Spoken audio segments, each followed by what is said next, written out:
Hello everyone, my name is Shashank Roy और आज का सेशन शुरू करते हैं। आज के सेशन में हम बात करने वाले हैं 2 मई के जो करंट अफेयर्स हैं उसके बारे में हम बात करेंगे। So let's start with today's topic. आज के टॉपिक में हमारे पास कुछ एमसीक्यूज हैं जो कि आपके करंट अफेयर्स से रिलेटेड हैं। So I am going to cover all of them one by one. Thank you.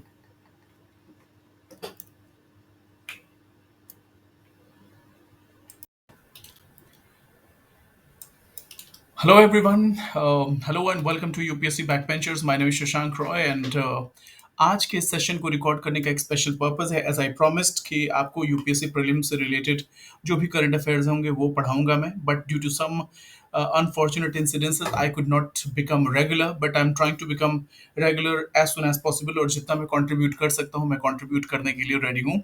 सो आज के इस यूपीएससी प्रीलिम्स पेपर में मैंने क्या किया है, इस पूरे पीडीएफ में 2 मई यानी 2 मई 2025 के न्यूज़पेपर से मैंने 4 मेजर टॉपिक्स चूज किए हैं, 4 करंट अफेयर्स के टॉपिक चूज किए हैं जो बहुत ही पोटेंशियल लीड हो सकते हैं यूपीएससी प्रीलिम्स के लिए।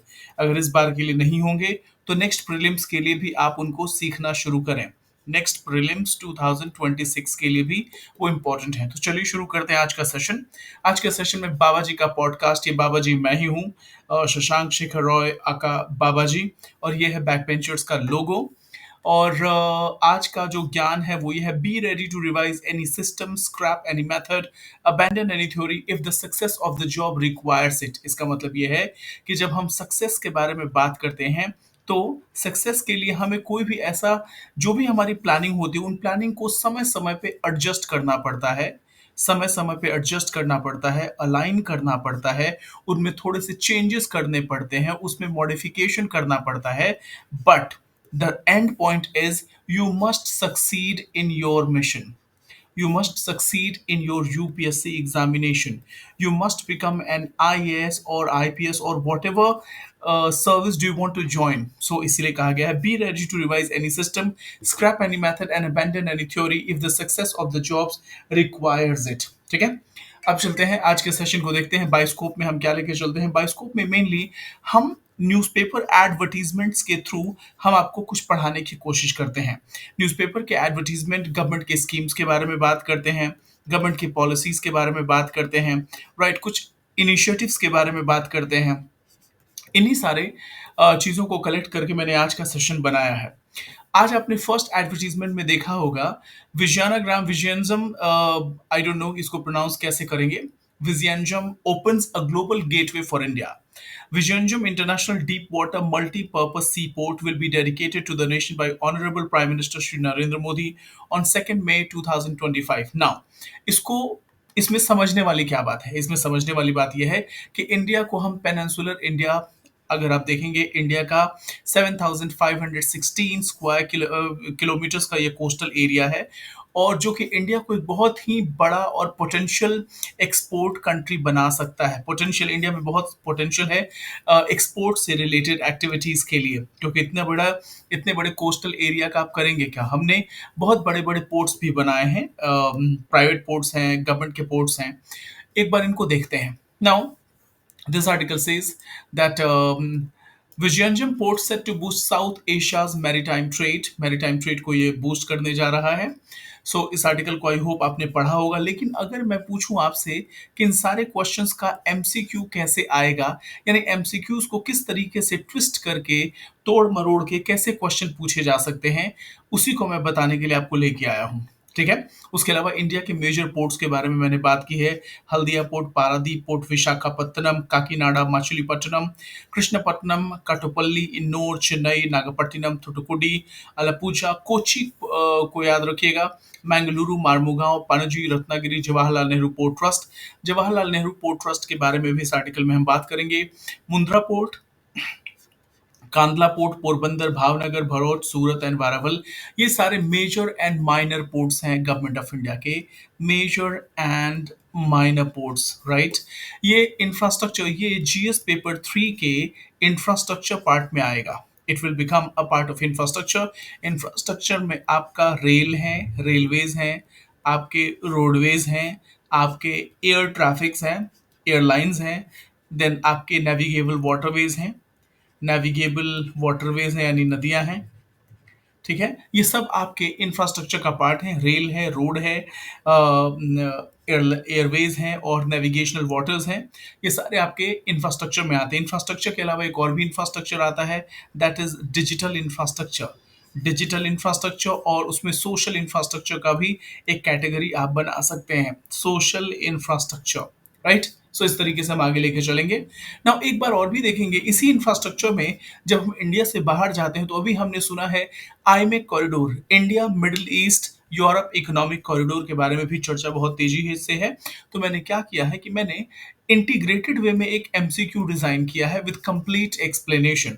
चूंकि इसराइल के बारे में आपने सुना होगा, इसराइल पैलेस्टीन का जो कॉन्फ्लिक्ट है, इसराइल हमास का जो कॉन्फ्लिक्ट है, आई विल नॉट से कॉन्फ्लिक्ट कहना गलत होगा, it's a full fledged war.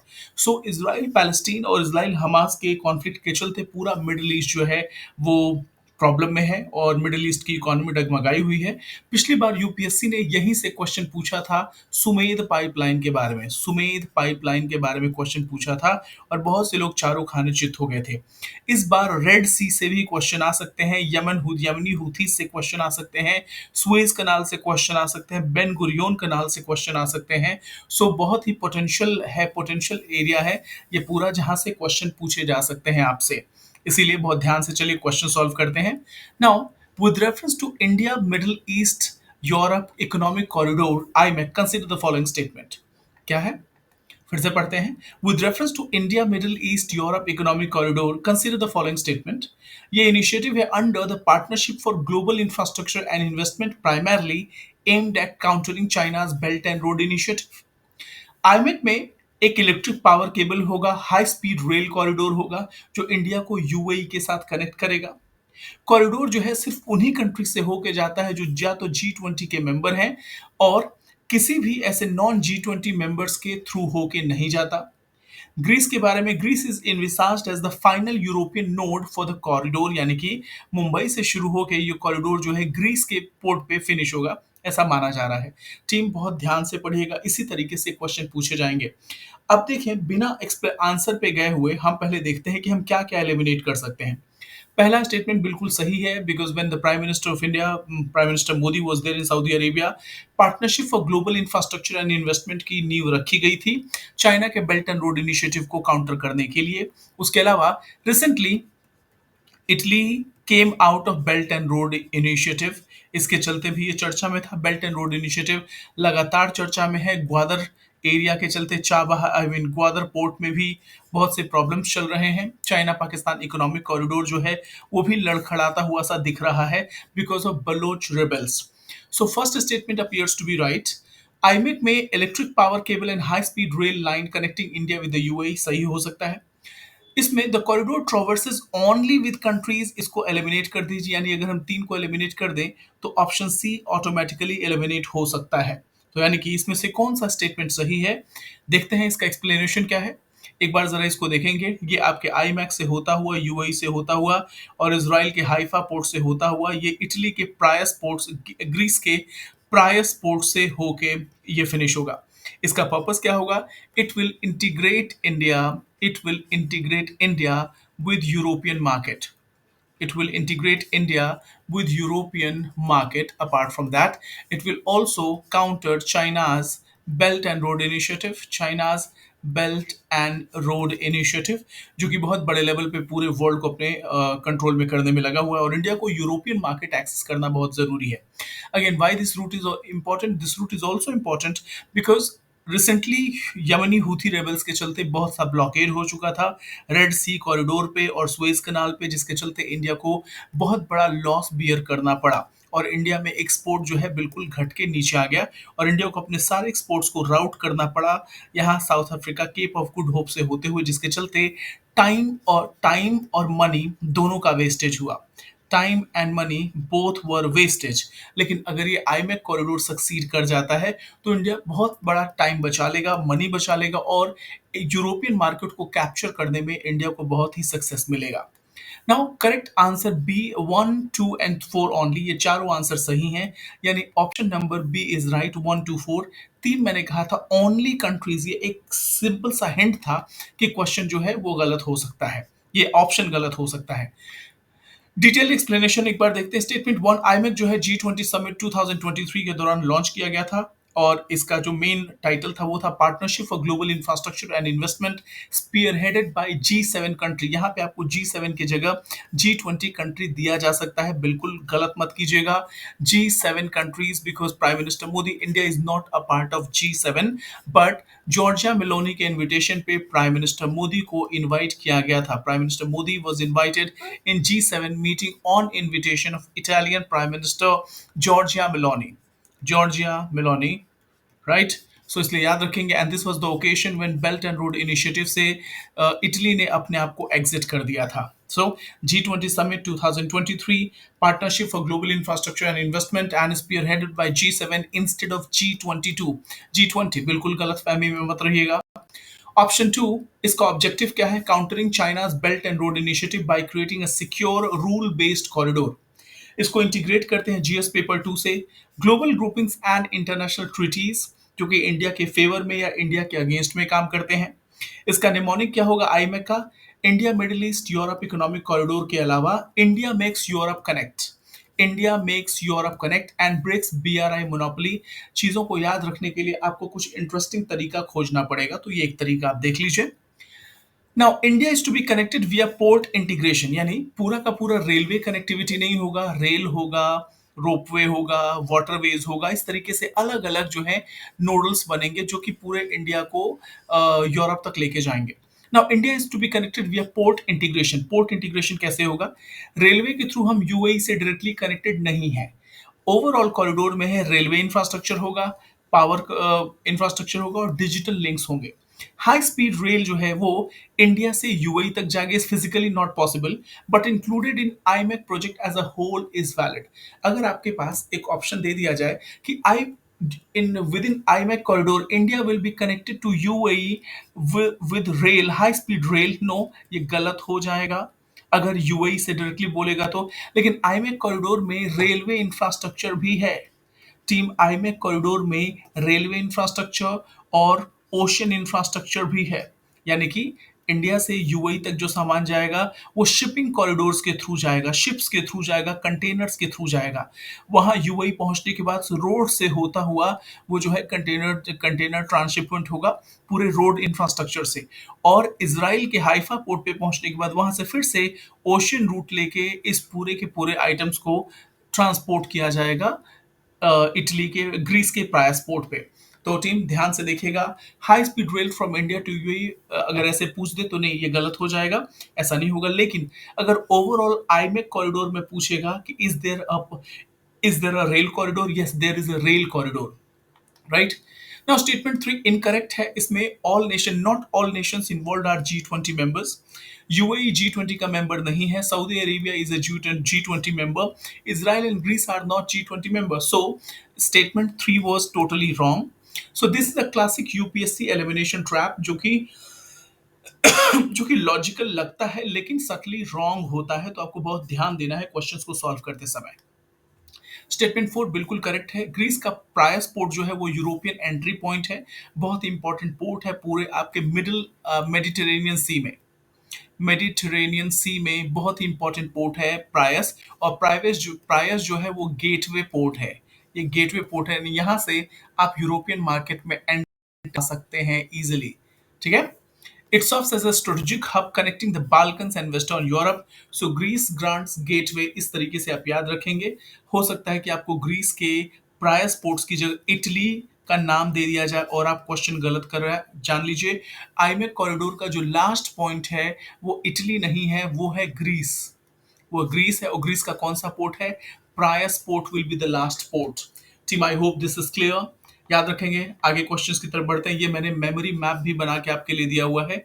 इस मेमोरी मैप को आप देखेंगे, आईमेक कॉरिडोर इंडिया, एक मिनट रुकिएगा, वेट, हाँ एक बार जरा इनको देखेंगे। इंडिया से पोर्ट के थ्रू होगा, पोर्ट से ये ठीक है, हब है, फिर उसके बाद से लैंड रेल हब है, ट्रांजिट है, ये पूरा का पूरा आप ध्यान से देखेंगे, आपको ये मेमोरी मैप समझ में आएगा। जीएस पेपर का भी मैंने इंटीग्रेशन किया है। जीएस पेपर 3 में India's bilateral regional and global grouping है, G20 पीजीआई BRI राइवलरी है। जीएस पेपर 3 में इंफ्रास्ट्रक्चर में आएगा ports, energy grids, digital economy, economic corridor, strategic logistic. GS paper 1 में मैप से रिलेटेड क्वेश्चन पूछे जा सकते हैं, और एसए पेपर और एथिक्स में global cooperation versus strategic competition में के दायरे से ये क्वेश्चन आ सकते हैं। ठीक है। आप याद कैसे रखेंगे इनको? जैसे ओनली G20 मेंबर्स, ये आपको एक मिसलीडिंग कीवर्ड था। उसके अलावा इंडिया यूएई रेल को कंफ्यूज मत कीजिएगा। इस पूरे आईमैक कॉरिडोर में, टीम आईमैक कॉरिडोर में रेलवे इंटरलिंकिंग होगा पूरे प्रोजेक्ट में, लेकिन अगर स्टेटमेंट में ये दे देगा that India will be connected to UAE via rail link, तो क्वेश्चन गलत होगा, क्योंकि यूएई से इंडिया रेल लिंक के थ्रू कनेक्ट नहीं हो सकता है, एटलीस्ट फॉर नाउ। ठीक है। सो ये क्वेश्चन देखेंगे। आगे चलते हैं। ऑरेंज इकोनॉमी के बारे में प्राइम मिनिस्टर मोदी ने बहुत बड़ी बातें कही हैं कि orange economy is going to be a next big thing and India is all set to get to encash this orange economy. So ये ऑरेंज इकोनॉमी है क्या, इसको हम एमसीक्यूज के थ्रू समझेंगे। Modi champions orange economy eight waves, PM champions orange economy, इसके बारे में बातें की गई हैं। चलिए देखते हैं, ये आज का ही न्यूज था। इस पे कुछ क्वेश्चन सॉल्व करते हैं। With reference to concept of orange economy recently mentioned by Prime Minister at Waves 2024, consider the following statement. The orange economy includes like art, design, film, cultural heritage, but excludes digital content creation as it lacks tangible cultural value. Team, आप इसको पूरा, आप परेशान मत होइएगा, पूरा explanation मैंने दिया हुआ है। ऑरेंज इकोनॉमी में art, design, film, cultural heritage आते हैं, और digital content is the backbone of orange economy. So पहला स्टेटमेंट गलत है। दूसरी चीज ये है, ये टेंजिबल और इनटेंजिबल कल्चरल हेरिटेज दोनों में आते हैं। फॉर एग्जाम्पल, एक बॉलीवुड मूवी को ले लीजिए। टीम, एक बॉलीवुड मूवी को ले लीजिए, how will that be, right? Talk about YouTube. YouTube पे कितना लाखों हजारों यूट्यूबर मिलके क्या क्या नहीं कर रहे हैं। In fact YouTube has bypass the traditional social media platforms. Social media platform, हम न्यूज पे आजकल न्यूज एंकर्स को देखने के बजाय हम यूट्यूबर्स को ज्यादा देखना पसंद करते हैं। तो इसमें एक्सक्लूड नहीं करता है, digital content is a part of orange economy. The term has first popularized in the Indian context in नीति आयोग's 2020 रिपोर्ट। बिल्कुल नहीं, नीति आयोग में जो रहने वाले लोग हैं वो इतने भी शार्प नहीं हैं कि इस तरीके का कोई रेवोल्यूशनरी थॉट प्रोसेस देंगे, तो ये आइडिया जो है नीति आयोग का नहीं है। Orange economy is consider to be a subset of knowledge economy. बिल्कुल नॉलेज इकोनॉमी है, क्रिएटिव इकोनॉमी भी कहा जाता है।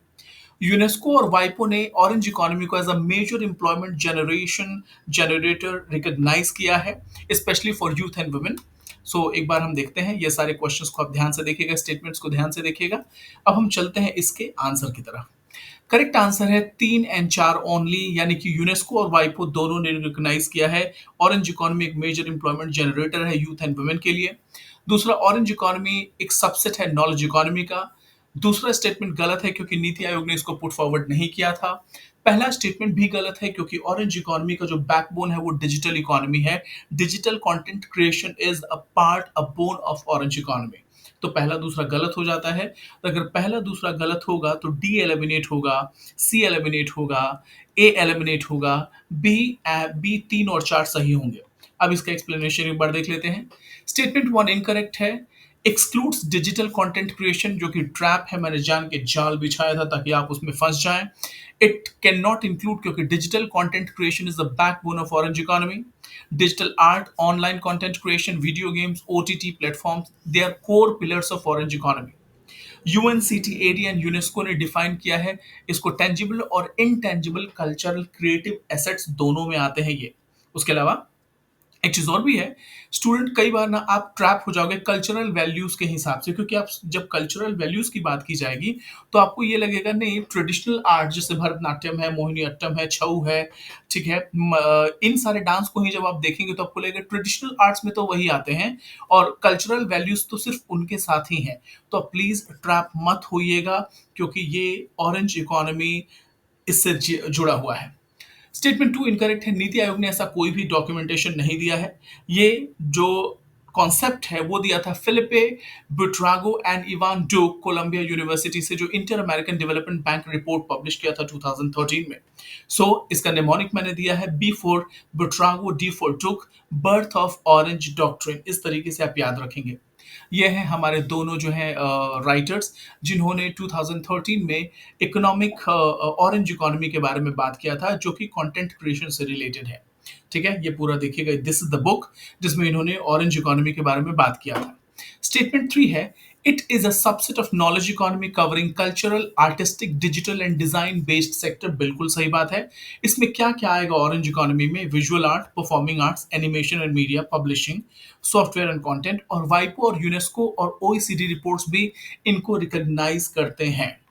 नेक्स्ट है स्टेटमेंट 4, करेक्ट है। यूनेस्को और वाइपो दोनों ने इसको रिकॉग्नाइज किया कि इसमें हाई एम्प्लॉयमेंट पोटेंशियल है, स्पेशली यूथ और वुमेन एंटरप्रेन्योर के लिए, और export led growth developing economies में बहुत बड़ा रोल प्ले कर सकता है। इसीलिए ऑरेंज इकोनॉमी के बारे में क्वेश्चन आप अच्छे से पढ़ लीजिएगा। ये मैंने माइंड मैप दिया हुआ है ऑरेंज इकोनॉमी का, इसको लिख के प्रैक्टिस कीजिएगा। जीएस पेपर का इंटीग्रेशन मैंने किया हुआ है। जीएस पेपर 1 में आर्ट एंड कल्चर से रिलेटेड होगा, जीएस पेपर 2 में गवर्नेंस में होगा, जीएस पेपर 3 में इकोनॉमी, और जीएस पेपर 4 में एसे एंड एथिक्स में आएगा economy of ideas, building a nation of creative and culture.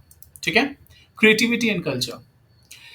एक तीसरा एडवर्टीजमेंट आया हुआ था, Shillong Silchar greenfield high speed corridor project cost 22,864 crore, approved by CCEA, monumental step forward. आपको पता होगा मिनिस्ट्री ऑफ डोनर, आपने सुना होगा।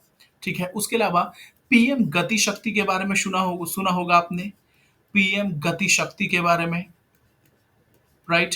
इससे पहले PM Gati Shakti is primarily dedicated for north eastern reason, और ये इंफ्रास्ट्रक्चर से रिलेटेड है। Multi modal infrastructure project. Multi modal infrastructure project का मतलब क्या है कि इसमें रेलवे लिंक होगा, इसमें पोर्ट्स होंगे, इसमें वाटरवेज होंगे, राइट। इसमें इसमें डिजिटल इंफ्रास्ट्रक्चर होगा, राइट। इसमें सो ये सारा इंफ्रास्ट्रक्चर का पार्ट होगा पीएम गति शक्ति। और पीएम गति शक्ति से भी पहले एक सागरमाला प्रोजेक्ट आपने सुना होगा, इंफ्रास्ट्रक्चर का ही पार्ट है, जो मैंने पोर्ट वाले कॉन्टेक्स्ट में किया था। सो जीएस पेपर 3 में देखेंगे शिलोंग सिलचर। क्वेश्चन कैसे आ सकते हैं? क्वेश्चन इस तरीके से आएंगे, देखिए एक बार। With reference to recently inaugurated Shillong Silchar High Speed Corridor, consider the following statement. क्या है? Corridor passes through both Meghalaya and Assam, forming part of Bharatmala परियोजना नॉर्थ ईस्ट कनेक्टिविटी इनिशिएटिव। मैंने भारतमाला पहले ही आपको बोला। It is aligned entirely with existing NH16। Entirely ये excessive word हो गया, ये ट्रैप वर्ड हो सकता है, इंटायरली नहीं हो सकता है, क्योंकि ये मेघालय और असम दोनों से कनेक्ट करता है। तो ये प्रोजेक्ट जो है simply completely entirely along with NH6 नहीं हो सकता, विदाउट डिविएशन और न्यू ग्रीनफील्ड अलाइनमेंट। प्रोजेक्ट का पर्पस यह है significantly reduce travel time and promote strategic movement towards India's look east policy. ये सही लगता है, बट यहाँ पे थोड़ा सा ट्रैप क्वेश्चन है बिकॉज ऑफ दिस वर्ड्स। ये भी सही लगता है। The project includes an elevated highway over wetland areas in Barak valley reason.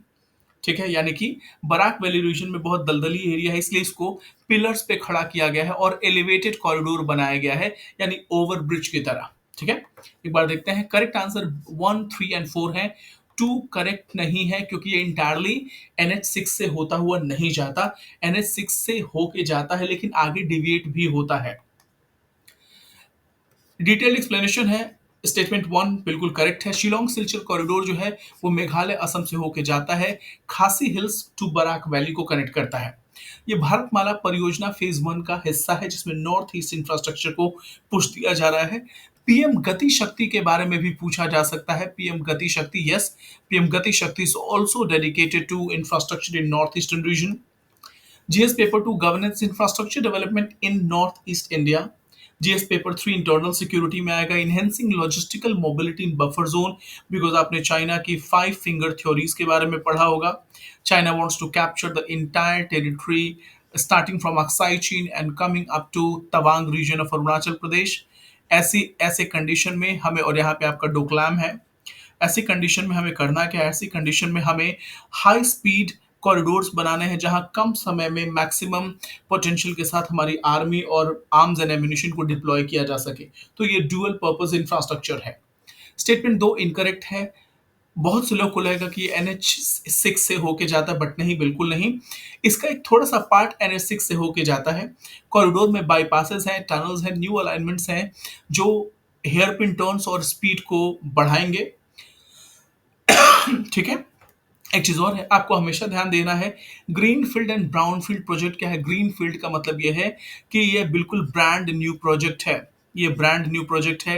Brown field का मतलब क्या है कि ये प्रोजेक्ट पहले था, बीच में इसको शट डाउन कर दिया गया था और फिर से इसको रिपेयर करके स्टार्ट किया गया है। That is the basic difference between green field and brown field project. Decongesting NH06, NH इसको बनाने की जरूरत क्यों पड़ी? क्योंकि NH06 जो कि असम से लेके मेघालय को कनेक्ट करता हुआ जाता है, बहुत ही हैवी ट्रैफिक था, बिकॉज ऑफ विच ये कॉरिडोर बनाने की जरूरत पड़ी है। अब 7 घंटे से कम होके 3 घंटे में आप ट्रैवल कर सकते हैं इतनी दूरी में। ये गुवाहाटी, शिलोंग, सिलचर, इम्फाल, आइजवाल, अगरतला की कनेक्टिविटी को इंप्रूव करेगा, त्रिपुरा, मिजोरम, मणिपुर और असम की बराक वैली में। स्टेटमेंट तीन करेक्ट है। इसका टाइम, जो ट्रैवल टाइम है, वो 7 घंटे से घट के 3 घंटे में रह जाएगा। चौथा स्टेटमेंट है, ये रूट एलिवेटेड कॉरिडोर के तौर पे बनाया गया क्योंकि बराक वैली के टाइम में जो दीमा हसाओ, काचार, करीमगंज, हैलाकांडी, ये सारे जो एरिया है, ये आपके बराक वैली वेटलैंड्स के कैटेगरी में के आई मीन एरिया में आते हैं, स्फीयर में आते हैं। और यहाँ पे अनस्टेबल सॉइल और सीजनल फ्लडिंग के चलते यहाँ पे इंफ्रास्ट्रक्चर बनाना थोड़ा मुश्किल है, इसीलिए इसको एलिवेटेड कॉरिडोर के तौर पे बनाया गया है। सो दिस इज इट, मैंने माइंड मैप यहाँ पे दे दिया है। अब चलते हैं, एक और एडवर्टीजमेंट आया था इस तरीके का, ठीक है, ये आपने देखा होगा। Now, how does Janasu twin tunnel work? आपने चार धाम यात्रा के बारे में सुना होगा। 14.57 kilometre, it's a Himalayan task as India's longest rail tunnel races to finish line. India का लॉन्गेस्ट रेल टनल है। एक बार देखेंगे यहां से क्वेश्चन कैसे आ सकते हैं। पहली बात तो समझिए कि ये क्वेश्चन क्यों इंपॉर्टेंट हो जाता है। ये क्वेश्चन इसलिए इंपॉर्टेंट हो जाता है कि ये चार धाम यात्रा के रूट पे पड़ता है, ठीक है। With reference to Janasu Twin Tunnel project in Uttarakhand, consider the following statement. The tunnel project is a part of Char Dham All-Weather Road Initiative, yes. It connects Gangotri and Yamunotri valleys directly, bypassing the need to travel to Uttarkashi.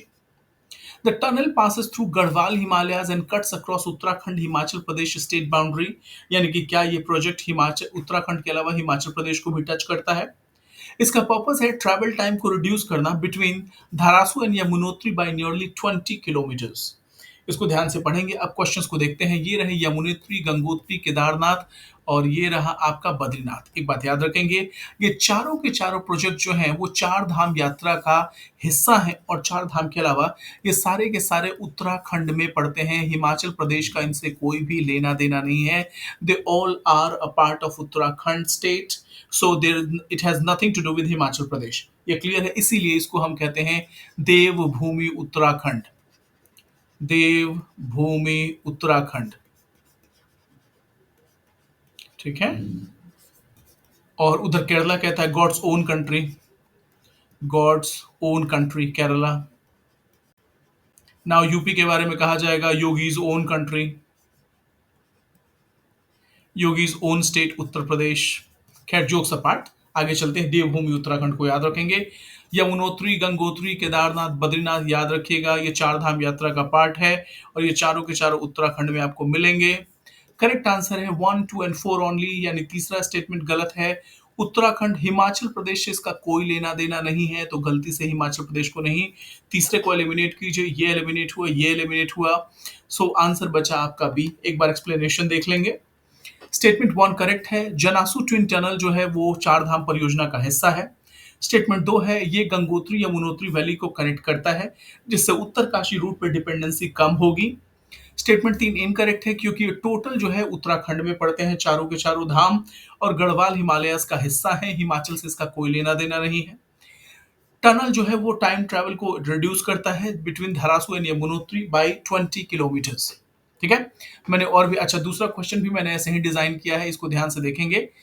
जरासू tunnel connects Dharasu to Yamunotri. Dharasu is located between Bhagirathi and Yamuna. हालाँकि इस तरीके के question नहीं आएँगे but थोड़ा-सा try करेंगे तो बहुत अच्छा होगा आपके लिए। आपका ब्रेन जो है बहुत एक्टिव होगा, चीज़ों को रिकॉल करने के लिए अच्छा होगा। ये क्वेश्चन आप खुद देखेंगे और इस तरीके से आज का हमारा सेशन खत्म हुआ। आज का सेशन आपको कैसा लगा प्लीज़ मुझे बताइएगा and I am really sorry once again for not being able to upload content every day but now I will try my best कि प्रीलिम्स आने वाले हैं और कम से कम आपको 500 टॉपिक्स मैं करा दूँ।